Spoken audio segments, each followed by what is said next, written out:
Hello friends, ધોરણ 9 સામાજિક વિજ્ઞાન પાઠ 5મો ભારત આઝાદી તરફ પ્રયાણ. દિવાળી પછીના બીજા સત્રમાં તમારું દરેકનું સ્વાગત છે. દરેકને દિવાળીની ખૂબ ખૂબ શુભેચ્છાઓ.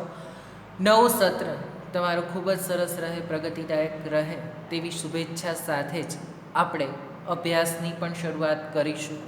તો 1 થી 4 પાઠ ઇતિહાસના જે આપણે ભણ્યા તેમાં આપણે પ્રથમ વિશ્વયુદ્ધ, બીજું વિશ્વયુદ્ધ અને રશિયન ક્રાંતિ આ બધા વિશેની માહિતી છે તે મેળવી. આની પહેલાંના એટલે કે ચોથા પાઠની અંદર આપણે ક્રાંતિકારી ચળવળ, ભારતની રાષ્ટ્રીય ચળવળો વિશેની માહિતી છે તે મેળવી, જેમાં 1857ના સંગ્રામથી લઈને આપણે છે તે સ્વરાજ્ય પક્ષની સ્થાપના સુધીની વાત છે તે કરી. તેનું એક નાનકડું રિવિઝન જોઈએ તો 1857ના બરાકપુરથી છે તે સંગ્રામની શરૂઆત થઈ અને 1857ના સંગ્રામે ભારતના લોકોને સ્વતંત્રતા મેળવવા માટેની શરૂઆત છે તે ત્યારથી થઈ ગઈ હતી તેમ કહીએ તો પણ ચાલે. અને 1857ના સંગ્રામ પછી મુસ્લિમ લીગની સ્થાપના છે તે કરવામાં આવી. અંગ્રેજોની જે ભાગલા પાડો અને રાજ કરોની નીતિ હતી તે મુજબ મુસ્લિમ લીગની સ્થાપના એટલા માટે કરવામાં આવી હતી કે જેથી કરીને ભારતના લોકો જે એક થઈને રહે છે તો ભાગલા પડી જાય તો તેઓને શાસન કરવું સરળ બને, અને એટલા માટે મુસ્લિમ લીગની સ્થાપના છે તે કરવામાં આવી. ઉગ્ર ક્રાંતિકારી ચળવળો છે તે શરૂ થઈ, જેમાં વાસુદેવ બળવંત ફાળકે, સરદાર ભગતસિંહ, શિવરામ રાજગુરુ, સુખદેવ થાપર, રોશનસિંહ, બાળ ગંગાધર તિલક, ખુદીરામ બોઝ, રામપ્રસાદ બિસ્મિલ, અશફાક ઉલ્લા ખાં અને ચંદ્રશેખર આઝાદ આ બધા લોકોએ ઉગ્ર ક્રાંતિકારી ચળવળો કે ગાંધીના માર્ગે નહીં પરંતુ કોઈ પણ લડત કરીને કોઈ પણ રીતે સ્વતંત્રતા મેળવવી અત્યંત જરૂરી છે, અને તે રીતે તેઓએ સ્વતંત્રતા મેળવવા માટેના જે પ્રયાસો કરેલા હતા તે. ત્યાર પછી ગુજરાત પણ ઉગ્ર ક્રાંતિકારી ચળવળમાં ખૂબ જ આગળ હતું, અને ગુજરાતની અંદર અરવિંદ ઘોષ અને તેમના ભાઈ બારિન્દ્ર ઘોષ તેઓએ ગુજરાતની અંદર પણ સ્વતંત્રતાની ચળવળો છે તે ઉગ્ર ક્રાંતિકારી ચળવળો છે તે શરૂ કરેલી હતી. વિદેશમાં પણ આવી જ ઉગ્ર ક્રાંતિકારી ચળવળો છે તે ચાલી હતી, જેમાં વીર સાવરકર, મદનલાલ ધીંગારા, શ્યામકૃષ્ણ વર્મા, મેડમ ભીખાઈજી કામા એ બધા લોકોએ વિદેશની અંદર રહીને પણ ભારત દેશને પોતાની માતૃભૂમિને સ્વતંત્ર કરાવવા માટેની ચળવળો છે તે શરૂ કરેલી હતી. અને આ બધી ચળવળોના ફળ સ્વરૂપે ભારત દેશ છે તેને સ્વતંત્રતા આપવાની જાહેરાત છે તે કરવામાં આવેલી હતી. મોર્લે મિન્ટોએ કેટલાક સુધારાઓ છે તે કરેલા હતા. ગાંધીજી છે તે ભારતમાં પરત ફર્યા. દક્ષિણ આફ્રિકામાં રંગભેદી નીતિનો ભોગ બનીને ગાંધીજી ભારતમાં પરત ફર્યા. રોલેટ એક્ટ અમલમાં મૂકવામાં આવ્યો, કારણ કે ભારતમાં છે તે ક્રાંતિકારી ચળવળો શરૂ થઈ હતી અને તેના પરિણામ સ્વરૂપે કોઈ પણ લોકો છે તે તેની ધરપકડ થઈ શકે તે માટે રોલેટ એક્ટ છે તે અમલમાં મૂકવામાં આવ્યો. અને કેટલાક ડૉક્ટરોની અને એ બધાની ધરપકડો થઈ, આગેવાન નેતાઓની ધરપકડ થઈ, અને તેના માટે જલિયાવાલા બાગમાં વૈશાખીના તહેવારના દિવસે લોકો છે તે એકત્રિત થયેલા હતા. આ નિશસ્ત્ર લોકો દ્વારા જનરલ ડાયરના આદેશથી તેઓને ગોળીબાર કરવામાં આવ્યો અને અનેક લોકો મૃત્યુ પામ્યા અને ઘાયલ થયા. જલિયાવાલા બાગનો હત્યાકાંડ તે અત્યંત એક દુઃખદાયી ઘટના છે તે ગણી શકાય. ત્યાર પછી શરૂ થયું ખિલાફત આંદોલન. અસહકારનું આંદોલન છે તે શરૂ થયું.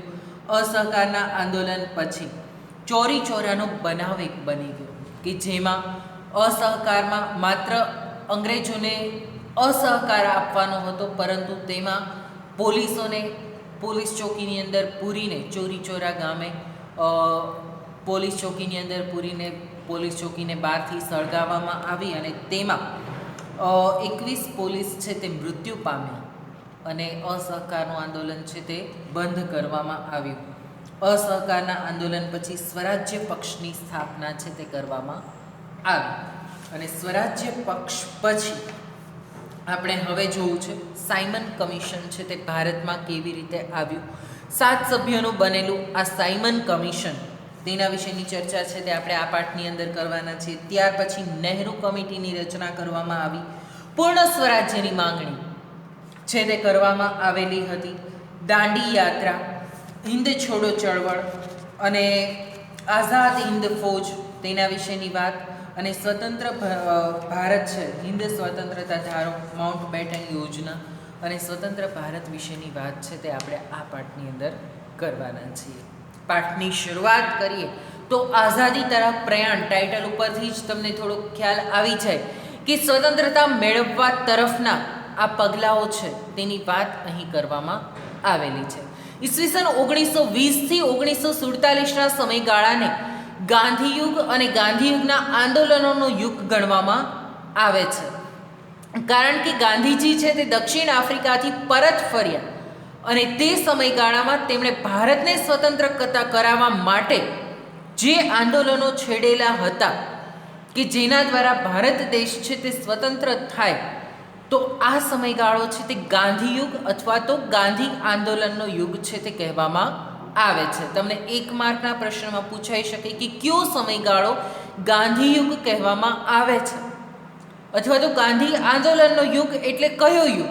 તો 1920થી 1947 સુધીનો જે સમયગાળો છે, આ 27 વર્ષ સુધીના સમયગાળાને ગાંધીયુગ અથવા તો ગાંધી આંદોલનના યુગ તરીકે ઓળખવામાં આવે છે. અને 1947ની અંદર આપણો દેશ આઝાદ થયો. ભારતીય રાષ્ટ્રીય ચળવળનો આ બીજો તબક્કો બંધારણીય હકોની પ્રાપ્તિની લડતનો તો છે જ, સાથોસાથ સ્વતંત્રતા પ્રાપ્તિની લડતનો પણ છે કે બંધારણીય હકો તો પ્રાપ્ત થાય જ છે, પરંતુ તેની સાથે સાથે જ દેશને સ્વતંત્રતા અપાવનાર લડતનો તબક્કો પણ આ તબક્કો ગણવામાં આવે છે. આ આંદોલનો જે પ્રવાહોથી પસાર થયા અને તેની એક સંકુલ પર અસર ઊભી થઈ તેનું અવલોકન આપણે અહીં કરવાનું છે. સાયમન કમિશન 1927, મોન્ટફર્ડ એટલે કે મોન્ટેગ્યુ ચેમ્ફર્ડ 1919ના સુધારામાં એક એવી જોગવાઈ હતી કે સુધારાઓનો અમલ કઈ રીતે થયો છે અને સુધારાની જરૂરિયાત અંગે અભ્યાસ કરવા 10 વર્ષ બાદ એક કમિશન નીમ્યું. બરાબર, 1919માં એમણે એવી જાહેરાત કરેલી હતી, મોન્ટેગ્યુ ચેમ્ફર્ડે જે સુધારાની જાહેરાત કરી તેમાં કે 10 વર્ષ બાદ સુધારાઓ કયા કયા કરવાના છે તેના માટે કમિશન છે તે નીમવામાં આવશે. પરંતુ 2 વર્ષ પહેલાં સાયમન કમિશનની નિમણૂક કરવામાં આવી. જ્હોન સાયમનના અધ્યક્ષ નીચે રચાયેલા આ સાયમન કમિશનમાં 7 સભ્યો હતા. જ્હોન સાયમન છે તેનો અધ્યક્ષ પદ એટલે તે મુખ્ય વ્યક્તિ હતો અને તેની સાથે અન્ય 7 સભ્યો હતા. અને જ્હોન સાયમન મુખ્ય હતો એટલે આ કમિશનને સાયમન કમિશન તેવું નામ આપવામાં આવ્યું. બધા જ સભ્યો અંગ્રેજ હતા અને એટલા માટે જ આ સાયમન કમિશનનો વિરોધ થયો હતો. સાયમન કમિશન નિમાયું હતું એટલા માટે કે હિન્દુઓની લાગણીને તે સમજે, ભારતના લોકોની લાગણીઓને સમજે અને ભારતના લોકોની સમસ્યાઓનો ઉકેલ લાવવા માટે આ સાયમન કમિશનની નિમણૂક કરવામાં આવી હતી. પરંતુ ભારતની લાગણી કોણ સમજી શકે? ભારતીય હોય તો.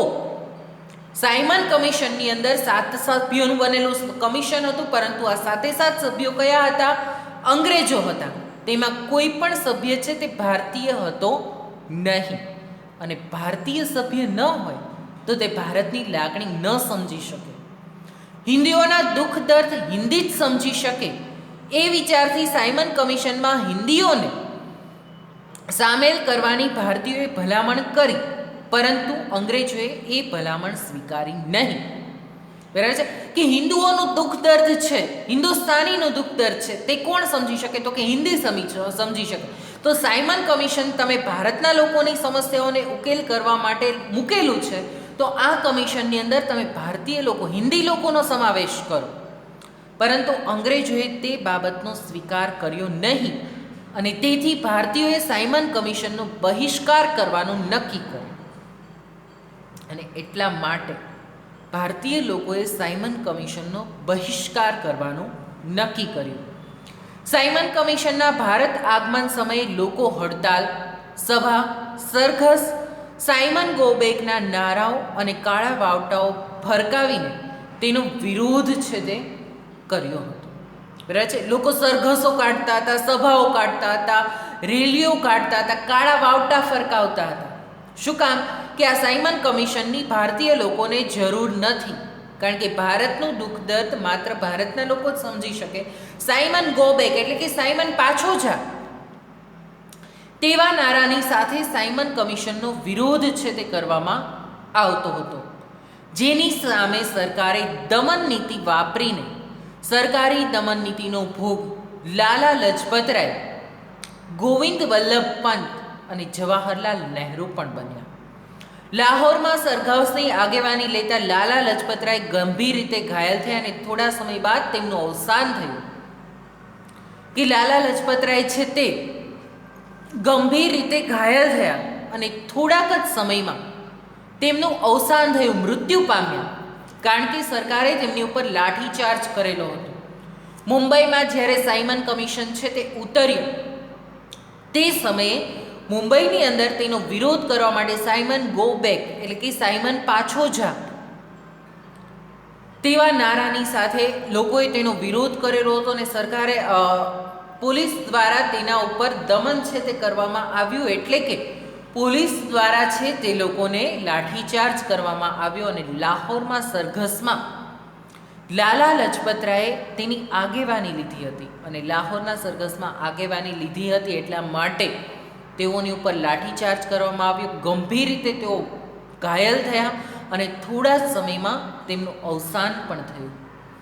લાલાજીના મૃત્યુના સમાચારથી ભગતસિંહ, સુખદેવ, રાજગુરુ વગેરે ક્રાંતિકારીઓ ઉશ્કેરાયા અને લાઠીચાર્જનો આદેશ આપનાર અંગ્રેજ પોલીસ અધિકારી સાન્ડર્સની હત્યા કરવામાં આવી.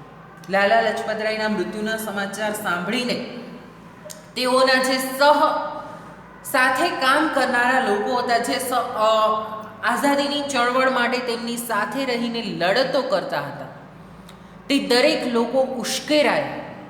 સરઘસની આગેવાની લીધી હતી, તેની સાથે જ લાલા લજપતરાય મૃત્યુ પામ્યા અને તે લોકો ઉશ્કેરાયા અને જેણે લાલા લજપતરાય ઉપર લાઠીચાર્જ કરવાનો હુકમ કરેલો હતો તે વ્યક્તિનું મૃત્યુ છે એટલે કે હત્યા છે તે કરી નાખવામાં આવી અને પોલીસ અધિકારી સાન્ડર્સની હત્યા છે તે કરવામાં આવી. ત્યારબાદ સ્થાપના થઈ નહેરુ કમિટીની, કારણ કે સાયમન કમિશનનો ભારતમાં ભરપૂર વિરોધ થયો હતો. અંગ્રેજોને પણ હવે એવું લાગી ચૂક્યું હતું કે સાયમન કમિશનને તો આ લોકો કામ કરવા નહીં જ દે અને એટલા માટે જવાહરલાલ નહેરુના પિતા મોતીલાલ નહેરુ, અહીં તમે બંનેના ફોટા છે તે જોઈ શકો છો. તો નહેરુ કમિટી વિશેની વાત છે તે આપણે કરીએ તો સાયમન કમિશનનો બહિષ્કાર થતાં હિન્દી વજીર બર્કનહેડે સાયમન કમિશનનો ખરડો રજૂ કરતા જણાવેલ કે હિન્દના નેતાઓ બધા પક્ષોને અનુકૂળ બંધારણ ઘડી આપે તો બ્રિટિશ સરકાર તેનો વિચાર કરશે. બર્કનહેડે શું કીધું કે સાયમન કમિશનનો તમે વાંધો નહીં, વિરોધ કર્યો તો તમે ભારતને જેવું બંધારણ, કારણ કે દેશને ચલાવવા માટે શેની જરૂર પડે? બંધારણની જરૂર પડે. અને ભારતના લોકોને જે પ્રકારના બંધારણની જરૂરિયાત છે તેવું બંધારણ જો તમે ઘડી આપો તો અંગ્રેજો તેના પર વિચાર કરશે કે આ બંધારણને અમલમાં મૂકવું કે ન મૂકવું, અને અંગ્રેજો તેના પર વિચાર કરીને તે બંધારણને અમલમાં મૂકશે. અને એટલા માટે આ આહવાનને પડકાર સમજી હિન્દી રાષ્ટ્રીય મહાસભાએ મોતીલાલ નહેરુના પ્રમુખ પદે એટલે કે આગેવાની હેઠળ નહેરુ કમિટીની રચના કરી. જે અહેવાલ આપ્યો તે નહેરુ અહેવાલ તરીકે ઓળખાય છે. કે તે લોકોએ નહેરુ કમિટી, સ્વરાજ્ય પક્ષના હિન્દી રાષ્ટ્રીય મહાસભા હતી, તેણે મોતીલાલ નહેરુના અધ્યક્ષ પદે કીધું કે અમને સ્વીકાર્ય છે, અમે અમારા માટે બંધારણ તૈયાર કરશું. અને મોતીલાલ નહેરુની આગેવાની હેઠળ તે અહેવાલ જે પ્રસિદ્ધ કરવામાં આવ્યો તેને નહેરુ અહેવાલ તરીકે પણ ઓળખવામાં આવે છે. કોણે આ અહેવાલ આપેલો હતો? હિન્દી રાષ્ટ્રીય મહાસભાએ, જેમાં સ્થાનિક સ્વરાજ્ય એટલે કે ડોમિનિયન સ્ટેટ્સ અને સ્વતંત્ર ન્યાયતંત્ર અને મૂળભૂત અધિકારો, પુખ્ત વયે મતાધિકાર વગેરે બાબતોનો સમાવેશ કરવામાં આવ્યો. પરંતુ અંગ્રેજ સરકારે આ અધિકાર અહેવાલની ભલામણો સ્વીકારી નહીં. અહેવાલ જે રજૂ કરવામાં આવેલો હતો નહેરુ અહેવાલ, તેમાં તેણે શું માંગેલું હતું? તો કે સ્થાનિક સ્વરાજ્ય, જે તે વિસ્તારમાં જે લોકો રહે છે ત્યાં રાજ્ય છે તે કોનું હશે? સ્થાનિક લોકોનું જ હશે, અંગ્રેજોનું સ્વરાજ્ય નહીં હોય. બીજું, ન્યાયતંત્ર સ્વતંત્ર હશે, એટલે કે અદાલતો સંપૂર્ણપણે સ્વતંત્ર હશે, અંગ્રેજોનું ન્યાયતંત્ર અમે નહીં ચલાવીએ. ભારતના લોકોને પણ મૂળભૂત અધિકારો મળવા જોઈએ. તે દરેક અધિકારો, સ્વતંત્રતા, સમાનતા, બિન સાંપ્રદાયિકતા, આ બધા જ અધિકારો પ્રાપ્ત થશે. પુખ્ત વયે મતાધિકાર, પોતાની સરકાર પસંદ કરવા માટે 18 વર્ષની ઉંમરે તે લોકોને પુખ્ત વયે મતાધિકાર છે તે પ્રાપ્ત કરવામાં આવશે. તે સમયે 14 વર્ષે મતાધિકાર મળતો હતો, તો પુખ્ત વયે મતાધિકાર છે તે આપવામાં આવવો જોઈએ. આ બધું નહેરુ અહેવાલની અંદર રજૂ કરવામાં આવેલું હતું, પણ અંગ્રેજ સરકારે આ અહેવાલને સ્વીકાર્યો નહીં. અંગ્રેજ સરકારે તે અહેવાલની અવગણના કરી કે આવું કંઈ છે કે આવી સ્વતંત્રતા છે તે ભારતીય લોકોને મળશે નહીં.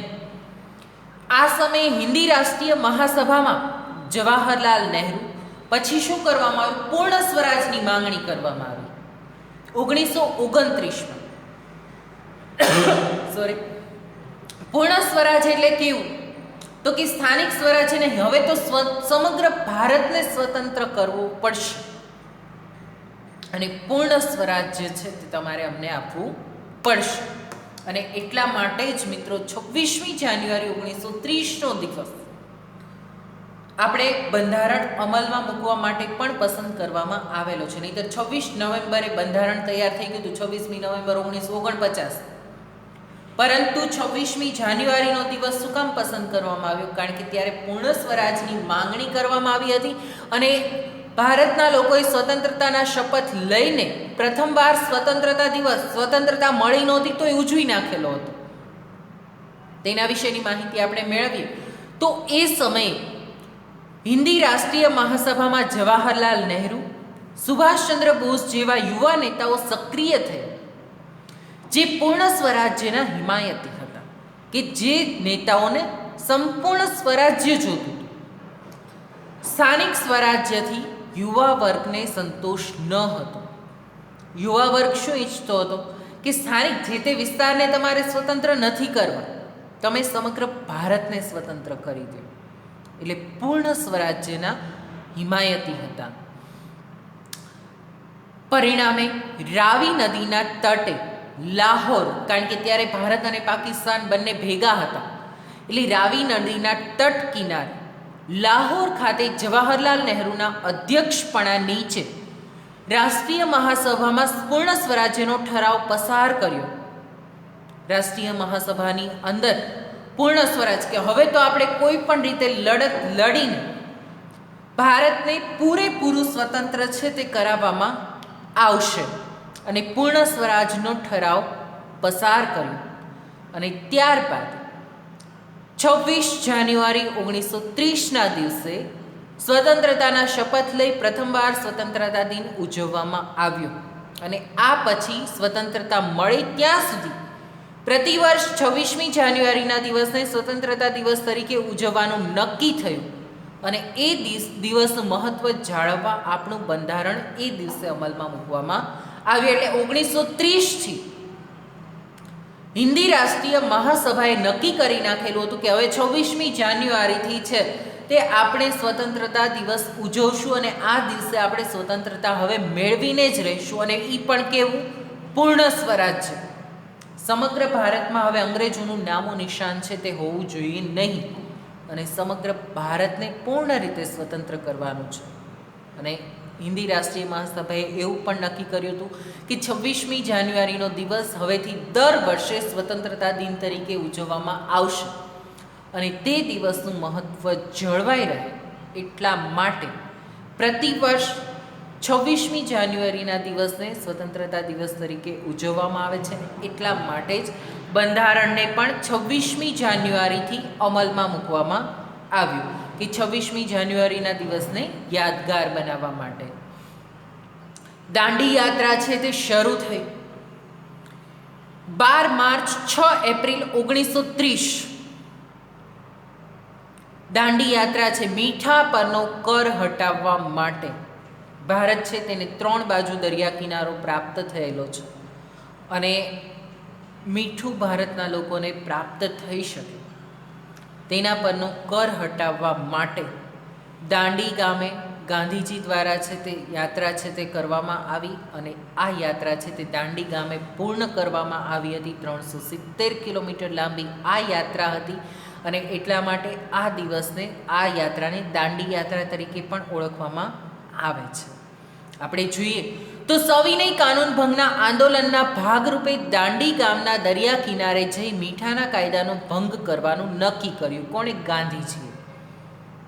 સવિનય કાનૂન ભંગ, વિનય સાથે કાનૂનનો ભંગ કરવાનો એટલે કે આદરપૂર્વક, કોઈની સાથે લડત કેવું કરવાનું નથી.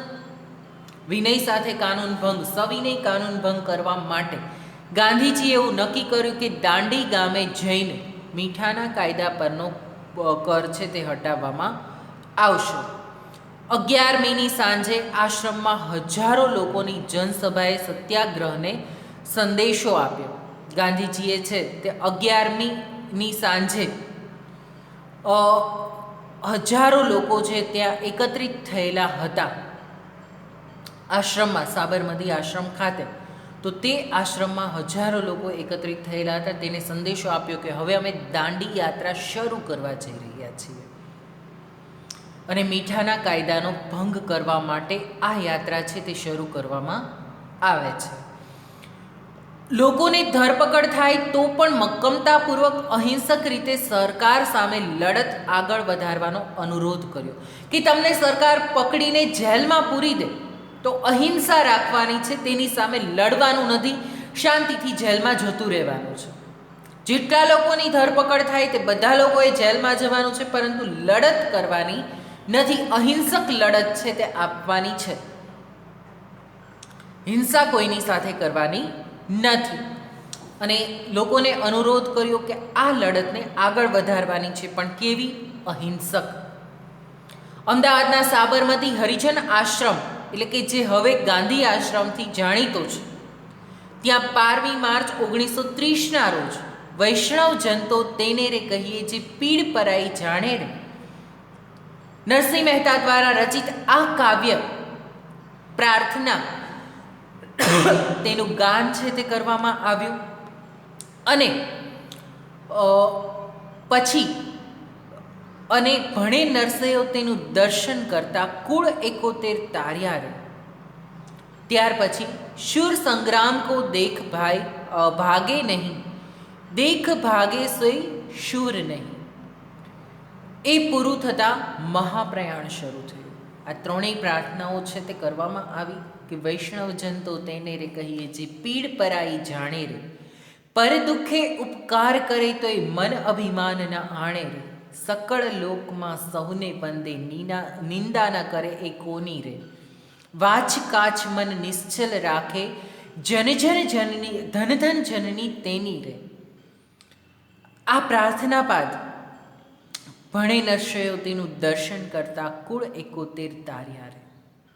કે એવો વૈષ્ણવજનનું જો દર્શન માત્ર આપણે કરી લઈએ તો પણ 71 કુળ તરી જાય તેવી પ્રાર્થના છે તે નરસિંહ મહેતા દ્વારા રચિત ગાંધીજીની પ્રિય પ્રાર્થના કરીને ગાંધીજીએ એવું પણ કીધું કે સુર સંગ્રામ કો દેખ ભાગે નહીં, દેખ ભાગે સોઈ શૂર નહીં.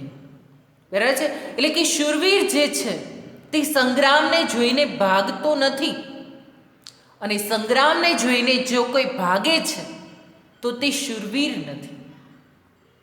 એટલે કે લડત જ્યારે યુદ્ધની ઘડી આવે ત્યારે શૂરવીર ભાગે નહીં, અને યુદ્ધની ઘડીએ જો જે ભાગી જતો હોય તો તેને શૂરવીર કહેવાનો મતલબ જ નથી.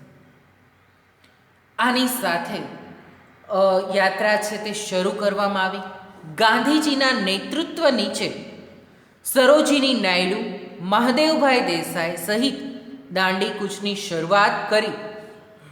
અમદાવાદથી દાંડીનું અંતર 370 કિમી છે.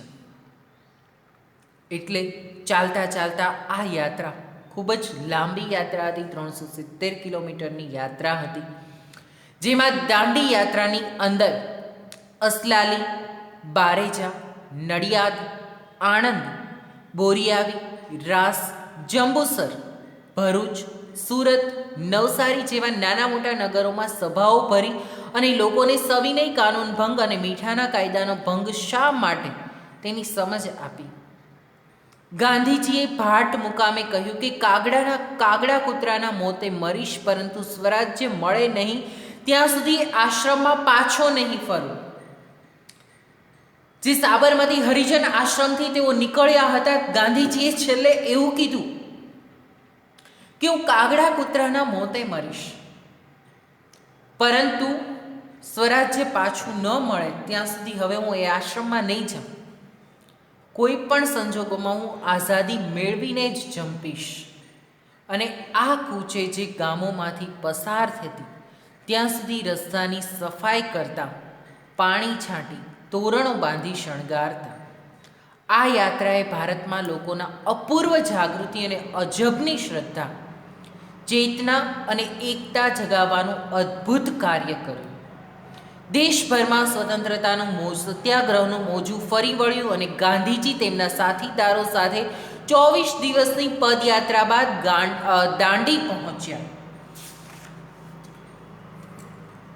6 એપ્રિલ સવારે બરાબર 6:30 કલાકે દરિયા કિનારે જામેલા મીઠામાંથી મીઠું લઈ ગાંધીજીએ મીઠાનો અન્યાયી કાયદો તોડ્યો અને ગાંધીજીએ કહ્યું कि मैंने नमक का कानून तोड़ दिया.